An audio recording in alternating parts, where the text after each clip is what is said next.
Des nouveautés officielles, un nouveau dessin animé et des fuites, c'est ce qu'on va voir cette semaine dans la vidéo news de la semaine. Bienvenue sur TF Toybox, chaîne qui passe en revue les figurines et qui vous informe des nouveautés Transformers sur Facebook, Instagram et Twitter. Le sommaire sera en description de cette vidéo comme d'habitude. Si cette vidéo vous plaît, n'oubliez pas de laisser un petit pouce positif avant de partir.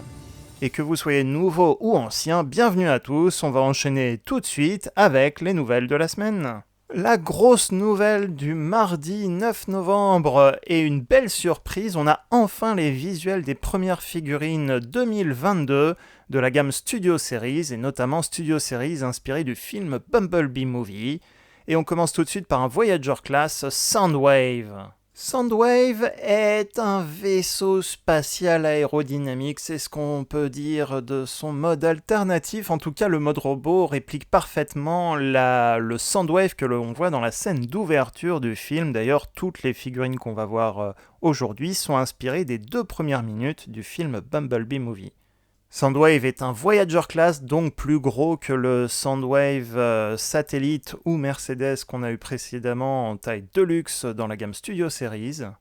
Il a un pistonnet et son canon iconique, et aussi la possibilité de stocker un personnage dans son torse, on le reverra tout de suite après, car il est livré seul dans sa boîte. On a ensuite les visuels officiels de Wheeljack Deluxe Class, le mode cybertronien de Wheeljack avec un pistolet, une belle représentation du personnage.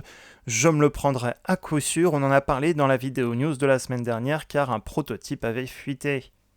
Hasbro a peut-être accéléré son plan de communication, suite à ça d'ailleurs, on ne sait pas. En tout cas, on a droit à un deuxième visuel, une deuxième figurine Deluxe Class, Ratchet l'ambulance dans son mode cybertronien ambulance, encore une fois identique à la scène d'ouverture du film Bumblebee Movie, lui aussi pour sûr, je me le prendrai. Il est beaucoup plus proche du personnage Génération 1 que le Ratchet des premiers films de Michael Bay. Et la surprise, c'est Brawn. Ce ne sont pas tous des surprises parce qu'ils figuraient quand même dans les listings des rumeurs qu'on a vues il y a quelques semaines de cela. Mais Brawn, par contre, quel design original!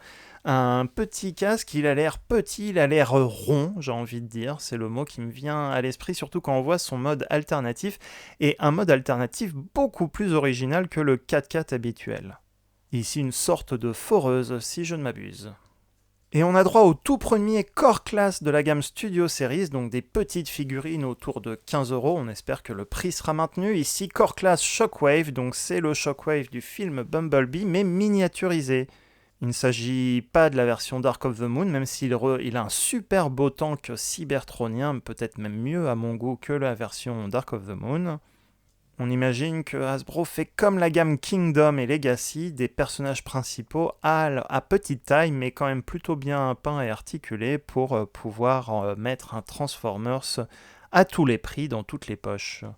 Deuxième Core Class Studio Series révélé, il s'agit de Ravage, donc Ravage, la panthère cybertronienne qu'on voit clairement même se transformer dans la scène d'ouverture du film Bumblebee.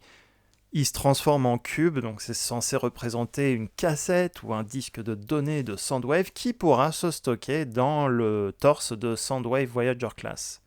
Détail que certains auront remarqué, il y a quelque chose de bizarre sous Ravage et ça ressemble à un bout de missile de Soundwave, un bout de missile génération 1 précisément de Soundwave.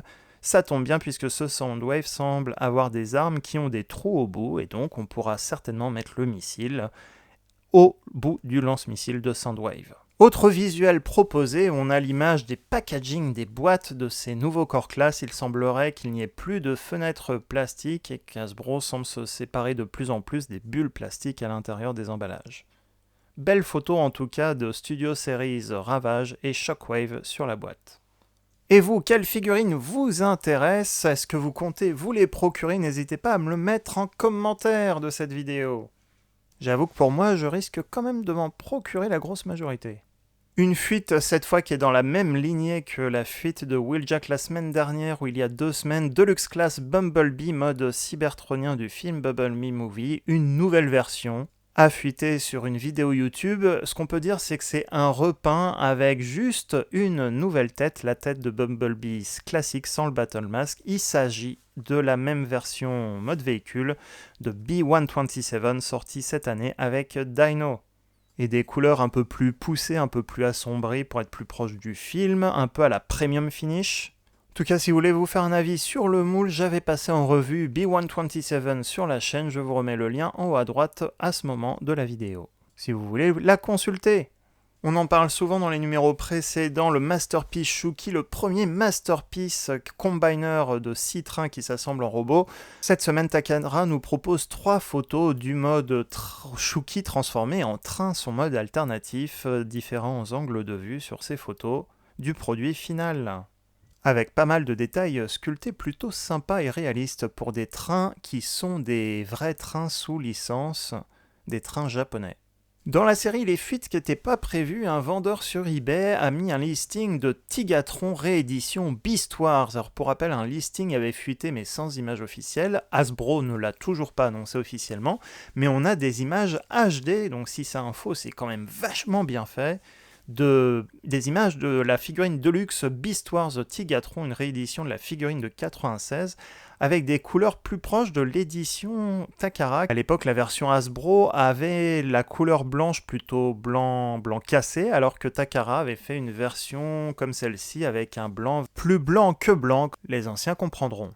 On attend donc les annonces officielles, sachant que d'autres listings avaient fuité et un Beast Wars Scorponok Mega Class de 96, réédité avec des nouvelles couleurs, avait également fuité il y a quelques semaines de cela.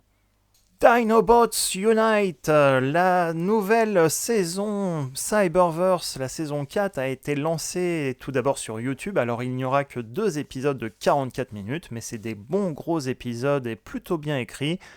Le premier épisode est disponible sur YouTube en anglais, il devrait être bientôt disponible sur le Netflix. Il parle de l'introduction des Dinobots, la réintroduction des Dinobots, désolé pour le spoiler, on n'en dira pas plus, mais il y a beaucoup de clins d'œil Génération 1 et même War for Cybertron. Cyberverse est une série, un dessin animé pour enfants, mais avec plein de petits clins d'œil pour adultes quand même, pour ceux qui veulent suivre cette série. Et sans vous dire qui, quoi et qu'est-ce qui se passe, je vais quand même vous dire le retour d'une équipe aussi adversaire qui revient dans cette série, l'arrivée des mercenaires, le concept introduit dans la gamme War for Cybertron. On en parlera plus une fois que vous l'aurez vu, surtout que je ne suis pas sûr qu'il soit disponible en français, mais j'imagine qu'il le sera quand il sera sur la plateforme Netflix. Le deuxième épisode a déjà été diffusé sur une chaîne canadienne pour nos amis canadiens francophones, et il devrait lui aussi arriver plus tard en novembre sur YouTube, puis sur Netflix. Bon, dire que les Dinobots étaient dans la série n'était pas trop un spoiler, plus que les nouveaux jouets s'appelaient Dinobots Unite et qu'on commence à voir certains de ces personnages dans les nouveaux emballages et des nouvelles figurines en magasin, comme le Dinobot Sludge dans la gamme Ultra Class, Happy Quick Toys ou Grande Récré. Parlons des nouveautés Amazon, puisque Amazon France a en stock en ce moment le nouveau Draculus collaboratif. Ça tombe bien, je l'ai passé pour Halloween en revue il y a quelques temps, je vous remets le lien de la revue en haut à droite si vous voulez revenir ici dans la vidéo et cliquer sur la revue pour checker cette vidéo.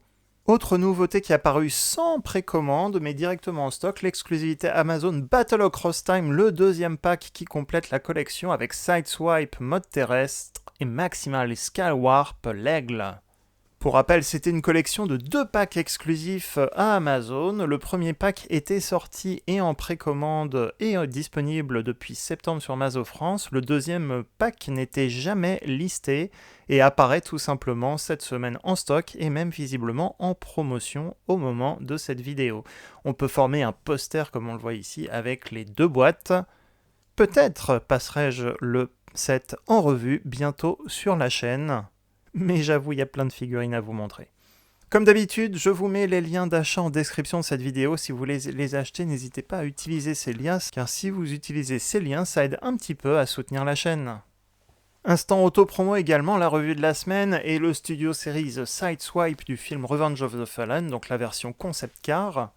Il a été trouvé à Pickwick Toys, donc il devrait se généraliser. Il a été trouvé également avec Jolt et Gno. Je vous remets le lien de la revue de la figurine de Sideswipe en haut à droite également. Sachez également que j'ai reçu cette semaine Toy Galvatron Génération Select couleur du jouet de 86. Je vous remets le lien d'achat également en description de cette vidéo si vous l'avez raté, il est toujours en commande. Et je viens de recevoir également Premium Finish Optimus Prime, et plutôt que faire des revues classiques, je vais tenter des choses ce week-end, dans ce week-end de pont en France. Donc rendez-vous jeudi et ce week-end pour des petites vidéos sur Instagram, probablement en live ou en reel. On verra ce que j'en fais et si ensuite je montre ces vidéos sur YouTube. Donc n'hésitez pas à suivre les réseaux sociaux Facebook, Instagram et Twitter pour la suite. Et comme d'habitude, si vous avez aimé la vidéo, n'oubliez pas de laisser un pouce positif avant de partir. Et si vous êtes nouveau et que vous voulez voir d'autres vidéos sur les Transformers et parfois des produits comme des Marvel et des Star Wars, n'hésitez pas à suivre la chaîne en vous abonnant ici, en cliquant avant de partir. Merci de me suivre et sur ce, à très bientôt pour une prochaine vidéo.